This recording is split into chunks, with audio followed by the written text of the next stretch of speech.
नमस्ते। इस वीडियो में हम लोग बात करेंगे placement of 10th Lord in 4th house के बारे में। तो देखिए, जब भी 10th लॉर्ड 4th में प्लेस्ड होगा तो इसके लिए सबसे पहले हम देखते हैं कि बृहत्पराशर इसके बारे में क्या कहती है।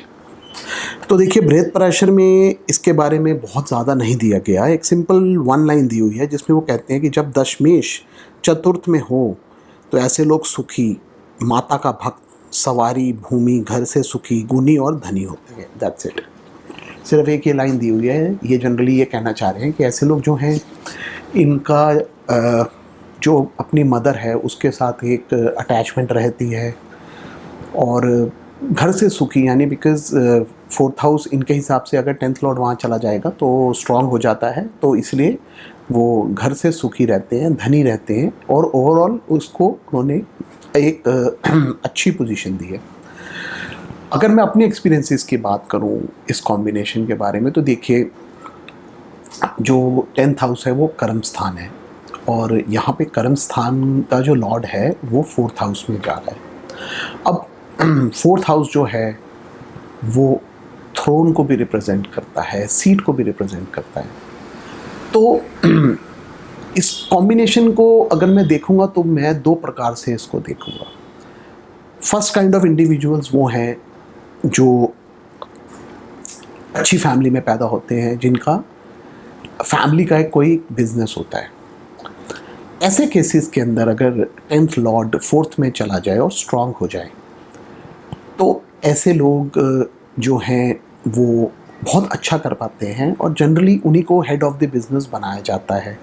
ओवरऑल उनको एक पोजीशन मिल जाती है अपने फैमिली बिजनेस के अंदर ही, और एक तरह से समझे कि वो उस थ्रोन जो है वो उनको मिल जाता है। सिमिलर जो चीज़ है वो आपको हाई एंड पॉलिटिकल फैमिलीज़ में भी मिल जाएगी।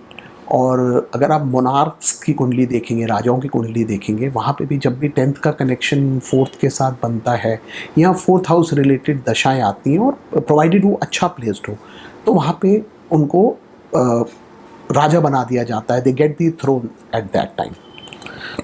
दूसरी चीज़ जो मैंने देखी है, अगर ये 10th लॉर्ड 4th में जाके एफ्लिक्ट हो जाए, ख़राब हो जाए, तो ऐसे लोगों को जो वो दशा आएगी जब उस 10th हाउस से रिलेटेड 4th के अंदर जब वो प्लेस्ड है, तो वहाँ पे उनसे आप ये समझिए कि उनकी पोजीशन जो है वो छीनी भी जा सकती है। तो इन प्रैक्टिस जो मैंने देखा है बहुत ही एक प्रकार से ट्रिकी कॉम्बिनेशन है, ओवरऑल हमेशा अच्छा नहीं देता है। ऐसे चार्ट्स भी मैंने देखे हैं जहाँ पे 10th लॉर्ड 4th में प्लेस्ड है और वहाँ पे एफ्लिक्टेड हो गया, तो ऐसे लोग जो है वो घर से बाहर ही नहीं निकलना पसंद करते। They are so happy in their houses कि वो काम ही नहीं करना चाहते।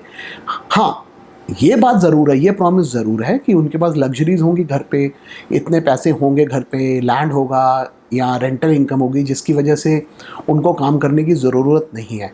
बट ओवरऑल जो कर्म है वो ऐसे केसेस में पीड़ित भी हो सकता है, जो मैंने देखा है। अब उसका एक रीज़न ये भी हो सकता है कि जो 10th लॉर्ड है वो अपने से 7th पोजीशन में चला गया, और कोई भी प्लैनेट जब अपने से 7th में चला जाता है, sometimes it is not able to give good results. Because अगर आप फॉर एग्जांपल देखेंगे तो हम हमेशा यही बोलते हैं कि कोई प्लैनेट ईस्ट में राइज करता है और वेस्ट में सेट करता है। मतलब अगर हम कुंडली की बात करें तो एट सनराइज हमेशा सूर्य जो है वो आपको लगन में मिलेगा, और during the time of sunset अगर आप उस समय की कुंडली बनाएंगे तो सूर्य जो है वो आपको 7th हाउस में मिलेगा। तो यानी ऑल प्लैनेट्स एक तरह से समझिए they set in the 7th from itself. इस वजह से उसमें थोड़ा सा ब्लमिश हमेशा आ जाता है। हाँ, ये बात ज़रूर है कि जब 10th लॉर्ड 4th में बैठा है, वहाँ बैठ के वो 10th को देख रहा है और उसको एक स्ट्रॉन्ग पोजीशन दे रहा है बिकॉज ऑफ द एस्पेक्ट। 10वां घर जो है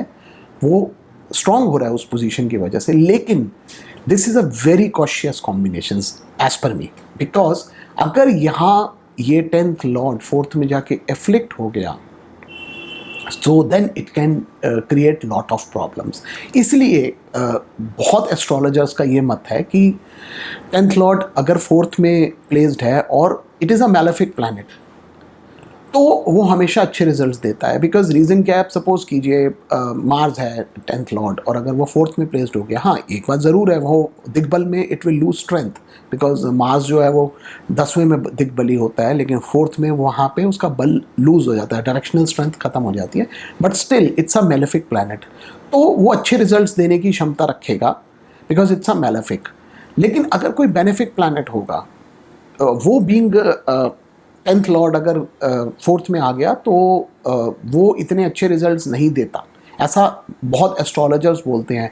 बट अगेन मैं इन जनरल प्रिंसिपल्स के ऊपर नहीं जाता, मैं हमेशा कहता हूँ कि हमारे को बेसिक्स को पकड़ के रखना चाहिए, और जो बेसिक्स वो हैं वो यही कहते हैं कि हमेशा प्लेसमेंट एस्पेक्ट कंजंक्शन, जो मेरे गुरुजी ने, राव सर ने हमेशा कहा है, किसी भी प्लैनेट को आप स्टडी कर रहे हैं उसकी प्लेसमेंट एस्पेक्ट और कंजंक्शंस को ध्यान से देखिए और समझिए और उसी बेस पे रिजल्ट्स निकालिए।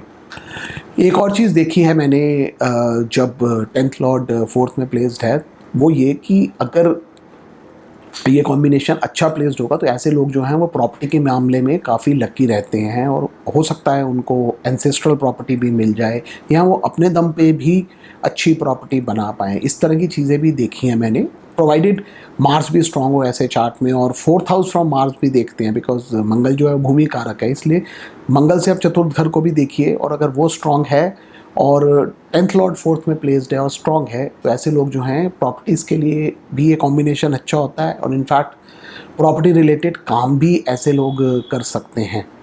अगर वीनस फॉर एग्जांपल कनेक्ट हो जाए 10th लॉर्ड इन 4th हाउस से, तो वाहन रिलेटेड काम भी ऐसे लोग करते हैं। तो इस तरह से आप न्यू मीनिंग्स बहुत सारे निकाल सकते हैं कि 4th हाउस में किस प्लैनेट के साथ कनेक्टेड हो रहा है 10th हाउस का लॉर्ड वहाँ पे।